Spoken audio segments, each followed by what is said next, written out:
It's the ones that are successful loved what they did so they could persevere when it got really tough. Because most people think it's impossible, so they give up. Isn't that true? The key to success is often the ability to adapt. John McGrane learned this early in life when his family moved from Glasgow to Hamilton. It was a tough transition, mainly because soccer was not what it is today, which is an accepted equal amongst other sports.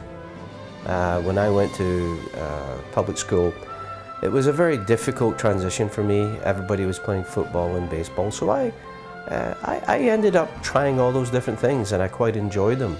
But my passion was always soccer, and as years went on, I started to progress to the point where I could play against better competition, and I started to move up the ranks quite quickly at an early age. Following high school, McGrane headed west.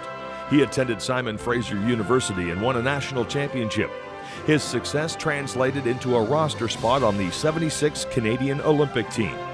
The event would have a profound effect not only on his career, but also on his identity. When you're born in another country, you tend to are conflicted about who and what you are.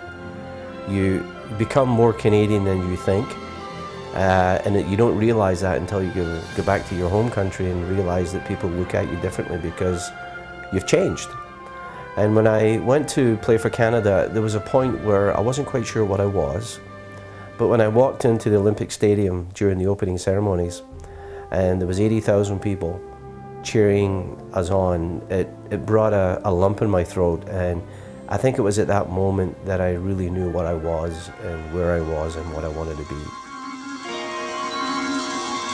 During the 70s, the fledgling North American Soccer League was bringing professional soccer on a large scale to the North American audience for the very first time, and they needed North American players.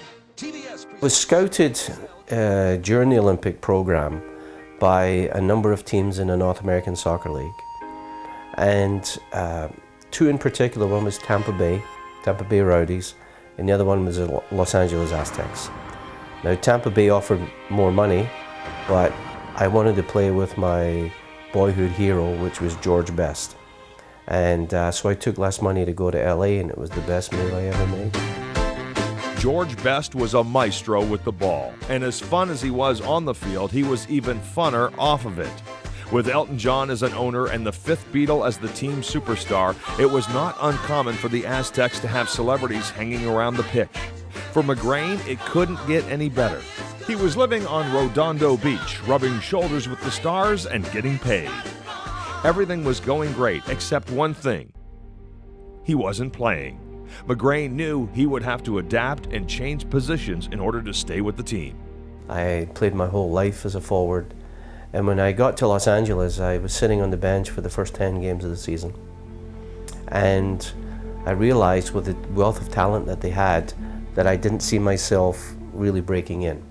So one day I went to the coach and I said, and I knew there was an exhibition game coming up against a touring English team, and I asked him, what's the chances of playing fullback? And he had asked me if I'd done it before, and I lied. I said yes.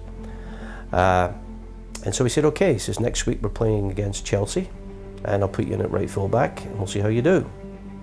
Well, that's like getting thrown in the deep end. But I did well. I think it was pure adrenaline that kept me going. And as fate would have it, the guy who was playing right fullback, about 3 games later, broke his ankle on a road trip. And my first game, full game as a starting right fullback, was in Giant Stadium in front of 70,000 people playing against Pelé, Beckenbauer and Giorgio Canaglia.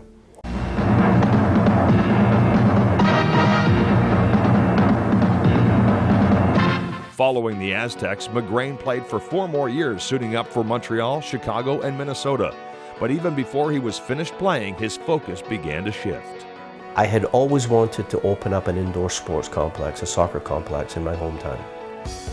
It was some way of giving back to the community, that to give kids a chance to play 12 months of the year and be competitive. And instead of playing in gymnasiums, I wanted them to play on a really good professional environment. McGrane retired and returned to Hamilton to build Soccer World. It was the first indoor soccer facility of its kind in Canada. But it was not without its struggles. I was lucky enough to be able to have some money left over from my career. We had some investors who put some money into it. So it wasn't the financial restraints that you would think so. It was a cultural one. It was one where whenever you introduce something that is innovative, you're always going to get pushback from traditionalists. And second of all, why would you pay $100 an hour to rent a facility to play in when you can get a gym for free? So it was getting past that type of mentality that what we're building is going to help you players get better. You're going to be playing on turf, you're going to be playing in a controlled environment, you're not jumping over benches, we're creating competitive game situations that the players will enjoy. And it took quite a while, it took probably a couple of years, but once it took hold, it really took off. McGrane represented Canada 17 times. The country that at first puzzled him provided him with a chance to fulfill his dreams. It gave me the opportunity to do and be what I wanted to be. And there's no other country in the world that would have done that for me. So I was very fortunate that my family sacrificed their early years in Canada, and they worked very hard to give their children the chance to be whatever they could be. And that's exactly what happened. So I love the city, warts and all. But I love Canada, and there isn't anything I wouldn't do to help project that across the world. The Hamilton Sports Hall of Fame welcomes John McGrane.